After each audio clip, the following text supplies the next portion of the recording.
Hoy te platicaré de los golpes a la delincuencia organizada en Jalisco. Inició octubre y con él una andanada de cateos a la delincuencia organizada en la zona de Los Altos de Jalisco. Ayer sumaron 4 inmuebles asegurados con sistemas de monitoreo ligados a cámaras de videovigilancia instaladas en calles de Tocaltiche, con los que la delincuencia organizada vigila lo que ocurre en las calles. Estos cateos tienen como origen un operativo hecho por soldados, Guardia Nacional y policías estatales para dar con el paradero de 5 jóvenes amigos privados de la libertad el 11 de agosto y grabados siendo obligados a torturarse entre ellos. En este video te platicaré de los cateos y todo lo asegurado a la delincuencia organizada en los últimos 4 días. Bienvenidos al Caporal del 7 de octubre, comenzamos.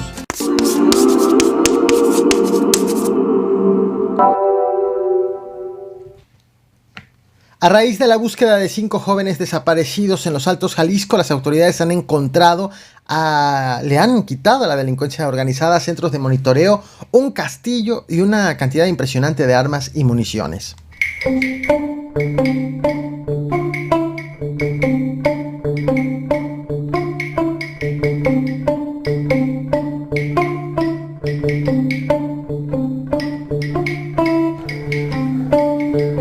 Si has visto mis últimos videos, seguramente habrás recordado que el clip que te acabo de mostrar te lo compartí en este otro video. Te ha de resultar ya familiar, te estoy mostrando la imagen en pantalla. Para entonces habían sido aseguradas tantas cosas que consideré relevante traerte este tema. Pero desde entonces a la fecha han sido encontradas todavía muchísimas más cosas, por eso la prudencia de este video y de esta actualización. A manera de resumen, en ese video te platiqué cómo fue implementado un operativo integrado por elementos del Ejército, la Guardia Nacional y la Secretaría de Seguridad del Estado de Jalisco, principalmente por 2 motivos. Uno, porque se trata de una zona disputada por el Cártel Jalisco Nueva Generación y el Cártel de Sinaloa.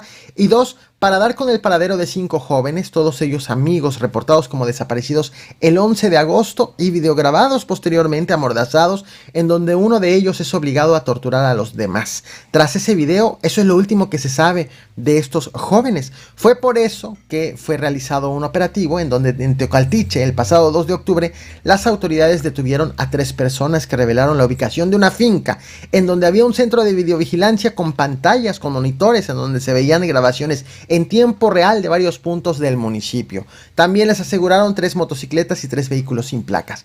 Más tarde, en la colonia del Tanque, autoridades se percataron de una camioneta robada y a un costado había un motociclista que, al ver a los agentes, huyó rumbo a una casa. Los agentes llegaron a esa casa y allí encontraron otro centro de monitoreo con pantallas, computadoras, 4 antenas de señal, un casco balístico, un cargador vacío, 2 chamarras con logotipos de la Policía de Zacatecas y una chamarra con logotipo de la Fuerza Civil de Nuevo León. Estamos hablando de Tocaltiche, Jalisco. Esto corresponde justo a lo reportado por las autoridades en los primeros 2 días de este mes. En esos días también fue detenida la primera persona relacionada con la desaparición de esos 5 jóvenes, de quien más tarde se informó que era un integrante del Cártel Jalisco Nueva Generación, uno de los más buscados de la región de Los Altos, Jalisco.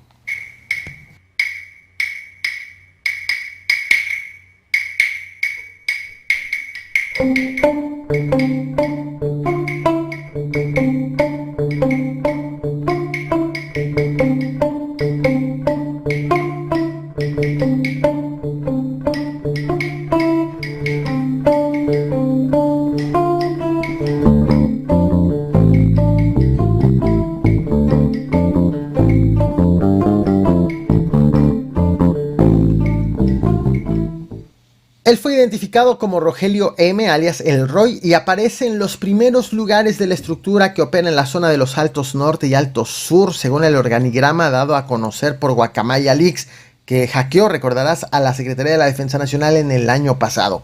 Tras su detención, las autoridades informaron que investigan si hay relación entre este detenido con los centros de monitoreo recientemente asegurados. Las autoridades también han informado que ya dio un vuelco las investigaciones sobre la desaparición de los jóvenes.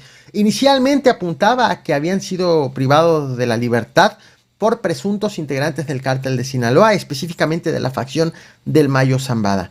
Esto debido a que en el video en donde fueron grabados, en donde aparecen los jóvenes, se ve en uno de los muros las letras MZ en alusión al Mayo Zambada. Sin embargo, cuando las autoridades encontraron el lugar de la grabación, encontraron que en los muros también había rastros de las siglas escritas, las siglas CJGN, en alusión al cártel Jalisco Nueva Generación, CJNG, perdón, pero que habían intentado borrar estas siglas y no habían desaparecido por completo. Esto, y además de que el detenido está ligado al cártel Jalisco Nueva Generación, es que ha motivado a que las autoridades dejen de sospechar del cártel de Sinaloa por la desaparición de los jóvenes y empiecen a sospechar ahora del cártel Jalisco Nueva Generación. El 4 de octubre, por tercer día consecutivo, las autoridades jaliscienses informaron de una revisión en una finca usada por delincuentes en la colonia El Tanque, en el municipio también de Teocaltiche, en donde fueron encontradas 40 granadas con adaptaciones para drones, 40 artefactos explosivos artesanales, 10 incendiarios, 6 cajas fulminantes y material para la elaboración de explosivos caseros, como por ejemplo pólvora, azufre, clorato de potasio, metralla y gasera. Este lugar fue descubierto cuando durante un recorrido soldados y policías vieron a un hombre sospechoso que comenzó a correr, se quiso esconder en el inmueble. El sospechoso también huyó como en los casos anteriores, pero el inmueble sí fue revisado. El inmueble sorprendió porque tenía forma de castillo.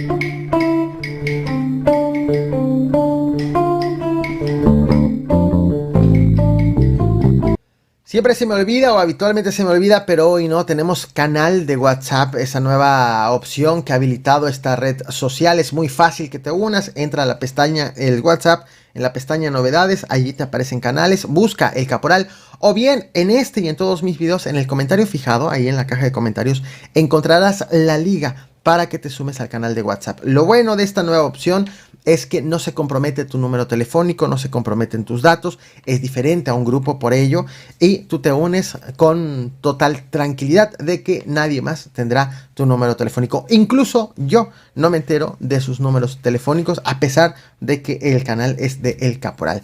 Continúo. Ayer fue reportado el cuarto centro de operaciones con sistema de monitoreo encontrado en Teocaltiche, el cuarto en lo que va de octubre. Aquí no solamente encontraron el sistema de monitoreo anclado a una red de cámaras de videovigilancia que están apuntando a las calles, sino que también fueron encontrados componentes para fabricar también explosivos y bombas Molotov, así como 800 gramos de cristal. Este hallazgo ocurrió de manera similar al resto de los casos. Policías estatales, la Guardia Nacional y soldados estaban haciendo un patrullaje cuando una persona les dijo que había sido agredida por 2 hombres que estaban consumiendo narcóticos. Las autoridades atendieron el reporte, no encontraron absolutamente a nadie, pero sí vieron una finca sospechosa que tenía ponchallantas, de tal forma que hicieron un cateo en donde aseguraron todo esto que te acabo de mencionar, lo de del sistema de monitoreo y material para fabricar explosivos, pero también sin una sola persona detenida. Lo que verás a continuación son imágenes de este último hallazgo con otra cosa peculiar. Las autoridades no han informado a qué grupo delictivo pertenece todo esto.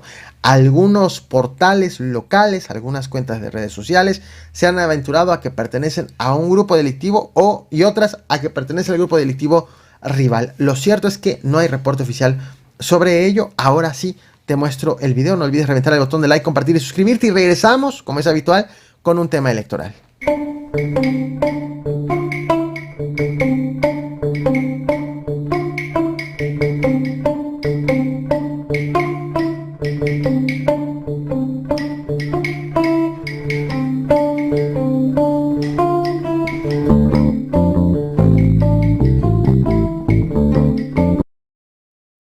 Hace unas horas han sido lanzadas una docena de cohetes desde la Franja de Gaza hacia Israel. Motivo de ello es que tenemos esta pregunta en la encuesta que estoy haciendo en vivo. Si estás siguiendo esta transmisión en vivo, puedes votar en este momento.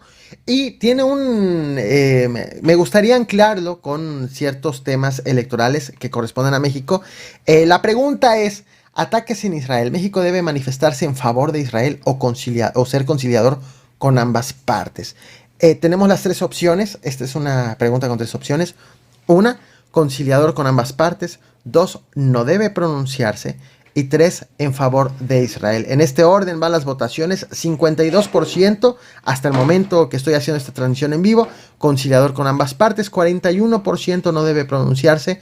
Y 6% en favor de Israel. Los que están siguiendo la transmisión pueden votar en este momento. Si estás viendo esta transmisión repetida, entonces déjame tu voto y tu comentario, tu opinión en la caja de comentarios. ¿A raíz de qué viene esto? Hay muchas cosas que deben de estar también bajo la lupa y que ya se están manifestando en este momento con miras a la renovación de la presidencia del 2024. Primero pongo el contexto. Como te decía, hace unas horas han sido lanzados al menos una docena de cohetes desde la Franja de Gaza hacia Israel. Israel ha declarado un estado de alerta por guerra. Han estado circulando videos en las últimas horas en las redes sociales precisamente de estos ataques. Y han acusado a Hamas de esta agresión. Israel ha acusado en específico a Hamas. De tal forma que también en redes sociales han comenzado a aparecer los primeros pronunciamientos por parte del lado mexicano. Y ahí es en donde me quiero enfocar. Justo el cómo podemos ir viendo la postura de los candidatos, la postura de los partidos políticos interesados en ganar la presidencia de la República. Y aunque no venga en su oferta de campaña cuando empiecen las campañas, o aunque no lo verbalicen, sí nos permite vislumbrar qué es lo que nos pueden ofrecer, qué compromisos o qué visión tienen sobre la postura de México ante el mundo, y en este caso ante Israel. Se han pronunciado hasta este momento, y voy a comenzar con la postura oficial. El gobierno de México se ha pronunciado a través de la Secretaría de Relaciones Exteriores sobre este hecho. Va muy en el sentido de la encuesta que ya está corriendo en este momento. Te recuerdo que hay una encuesta ahorita, puedes votar en vivo.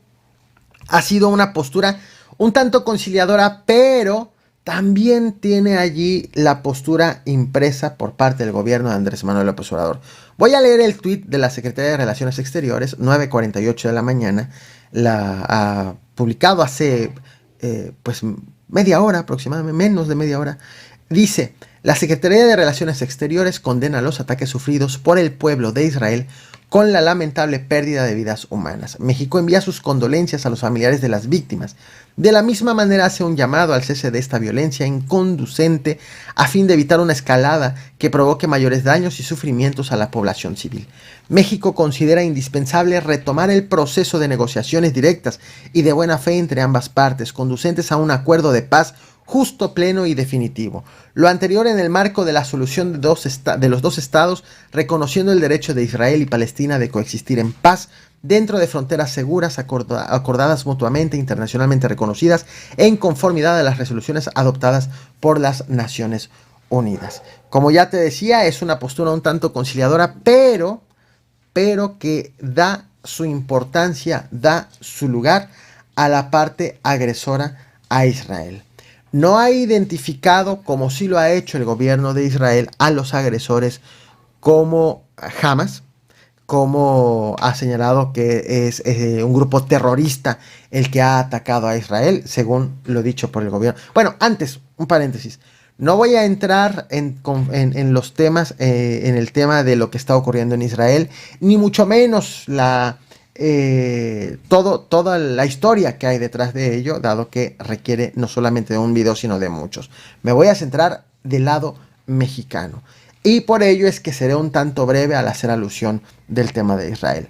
No ha adoptado el gobierno mexicano la postura que sí ha adoptado el gobierno de Israel. El gobierno de Israel habla de ataques de terroristas de Hamas a su territorio. El gobierno mexicano dice, lamentamos la agresión a Israel, pero debería de tomarse en consideración al gobierno palestino y los acuerdos que datan desde hace casi un siglo.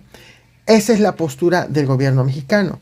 Evade hablar de grupos terroristas, evade hablar de Hamas, y en su lugar, como del lado agresor, habla del pueblo palestino y de su derecho a negociar los límites territoriales con Israel, como ya te lo leía, en el marco de los acuerdos firmados ante la ONU. Esta es la postura del gobierno mexicano, aparentemente conciliador, pero que le da especial importancia o le da un lugar a la parte agresora. Esto es lo que ha tuiteado, y también es importante la vía por lo que se ha pronunciado, que es vía Twitter. Pero con miras al 2024, ¿qué podemos esperar, por ejemplo, de los aspirantes a la presidencia de la República? Ya hay una postura de parte, bueno, estoy nuevamente actualizando, no quiero que exista algún tweet en este momento que se me escape. Hay una postura por parte de Xóchitl Gálvez. Xóchitl Gálvez, la que se perfila como la candidata para el frente de la oposición. Evidentemente, tratándose de oposición, podemos esperar una postura distinta a la del gobierno mexicano. La postura de Xóchitl Gálvez ante este hecho es un tuit que emitió hace una hora aproximadamente, lo hizo a las 8:55, antes que la Secretaría de Relaciones Exteriores, y dice, también lo hizo vía Twitter, dice: el extremismo y la violencia nunca serán la vía para solucionar conflictos. Rechazo las acciones del grupo terrorista Hamas, mi solidaridad con las víctimas de este ataque al pueblo israelí y con la comunidad judía en México. Es muy evidente la postura de Xóchitl Gálvez ante esta situación, y no una postura pensándola hacia lo que está ocurriendo en Israel, sino trasladándola a cuál es la visión de esta aspirante, de esta precandidata, sobre la política que deberá llevar México de acuerdo con su punto de vista. Para Xóchitl Gálvez, los agresores sí fueron terroristas. Para Xóchitl Gálvez, los agresores sí fue Hamas. Para Xóchitl Gálvez no hay lugar a sentarse a negociar, no, sino hay una condena a la agresión y punto. Y para Xóchitl Gálvez hay un lugar para la comunidad judía en México, y lo vincula con lo que está ocurriendo con Israel. Es muy interesante esta postura, porque podemos ver cuál podrá ser la oferta de Xóchitl Gálvez en materia de relaciones exteriores, en materia diplomática, para un gobierno de México, si es que ella llegara a ser electa. Esa será la oferta. Son ofertas que están allí y plasmadas, son posturas que están plasmadas en sus posicionamientos, y que no es necesario que cuando lleguen las campañas ella diga: cuando sea presidenta yo voy a pronunciarme de esta forma sobre Israel y de esta forma sobre la comunidad judía en México. No será necesario, porque ya lo habremos visto. Ya lo habremos visto en pronunciamientos como este. Llama la atención. No quiero caer tampoco en la xenofobia, no quiero caer tampoco en descalificaciones que nada tienen que ver con ello. Quiero insistir, el objetivo es tratar de encontrar cuáles son las posturas de las personas que aspiran a ser presidentes, presidentas, y poder entender qué es lo que pueden ofrecernos. Todas las posturas. Marcelo Ebrard no había emitido nada hasta hace unos momentos. Estoy entrando justo a sus cuentas para también tener la actualización sobre qué es lo que opina sobre lo que está ocurriendo. Por parte de Marcelo Ebrard tampoco hay algún pronunciamiento. Eduardo Verástegui, vamos a darle también la oportunidad a Eduardo Verástegui, el independiente, hasta ahora con mayor simpatía, según la última encuesta publicada por el diario El Universal. Eduardo Verástegui, ¿hay algún posicionamiento sobre esto? No, tampoco. Samuel García, no lo podemos descartar. Samuel García, veamos si hay. Lo dudo, sinceramente. Él está más en temas locales, en temas Nuevo León, más volteado a ver hacia su estado y hacia el país. No, tampoco hay. Y no sé si Dante Delgado, yo creo que ahí lo dejamos, ¿no? No hay posicionamiento. Solamente hay posicionamiento por parte del gobierno mexicano, en voz de la Secretaría de Relaciones Exteriores, y por parte de Xóchitl Gálvez. Pero será interesante conocer la postura de Claudia Sheinbaum. Claudia Sheinbaum ha sido señalada, ha sido señalada, identificada como judía, lo cual, insisto, esto no quiere decir que sea malo ni bueno, simplemente no es mi intención entrar en ningún tipo de descalificativo por preferencias ideológicas, pero ella ha sido identificada como judía y será interesante ver qué postura tomará, si es que toma una postura. Si toma una postura será dar su lugar, será en el mismo tenor del gobierno mexicano, de la Secretaría de Relaciones Exteriores, de dar su lugar al gobierno palestino y evitar hablar, por ejemplo, de un ataque terrorista o de Hamas, o irá más en el tenor de solidaridad con la comunidad judía en México, o quizás la mejor estrategia será no decir absolutamente nada, que también dice mucho de la oferta que puede dar Claudia Sheinbaum al respecto en materia de relaciones internacionales si ella llegara a ser presidenta de este país. Difícilmente, bueno, no, es importante verlo antes de emitir un juicio de mi parte. Es importante verlo para saber si continuará una política como lo ha seguido el gobierno de Andrés Manuel López Obrador, o si habrá algún cambio debido a motivos, a afinidades personales, las de Claudia Sheinbaum.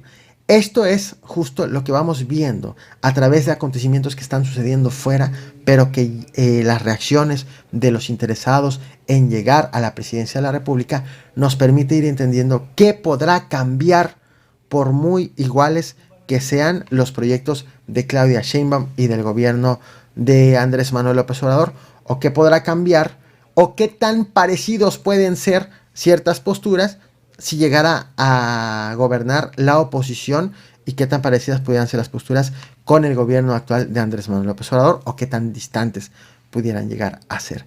Atención con la reacción que pudiera tener Claudia Sheinbaum ante esta situación. Es interesante en lo personal, como ya también para quienes me conocen, como ya les había dicho, a mí más que decir esto está bien o esto está mal, en lo personal a mí la política me apasiona por el simple hecho de ser política. No es, en lo personal lo disfruto más no viéndolo como si estuviera bien o está mal, sino es, wow, esto no me lo esperaba. Como cuando ya lo había dicho hace como 2 semanas, que había escuchado de una experta en letras que decía: a mí no me preguntes cómo se dice correctamente o cómo se escribe correctamente. A mí dime cómo lo hablas tú o cómo lo escribes tú, y dime por qué. Eso es lo que a mí me interesa saber, eso es lo que a mí me apasiona saber. ¿Por qué lo haces tú de esa forma? De la misma forma encuentran justo, o yo encuentro mi gusto por temas políticos de: cuéntame qué va a pasar, cómo va a reaccionar Claudia Sheinbaum, cómo va a reaccionar Marcelo Ebrard, cómo va a reaccionar tal, y qué rumbo podrán, o qué rumbo podrán darle al país si es que ellos llegaran a gobernar, o de qué manera logran anteponer sus convicciones personales ante la política mexicana, o viceversa, si las convicciones personales rebasan los intereses políticos o convicciones políticas. Me resulta bastante interesante las reacciones que puedan estar ocurriendo en México en torno a esta situación tan difícil que está ocurriendo en aquel lado del mundo. Esto es lo que he preparado para ti. Saludos, nos vemos al rato con mucha más información. Que tengan un excelente fin de semana. Gracias.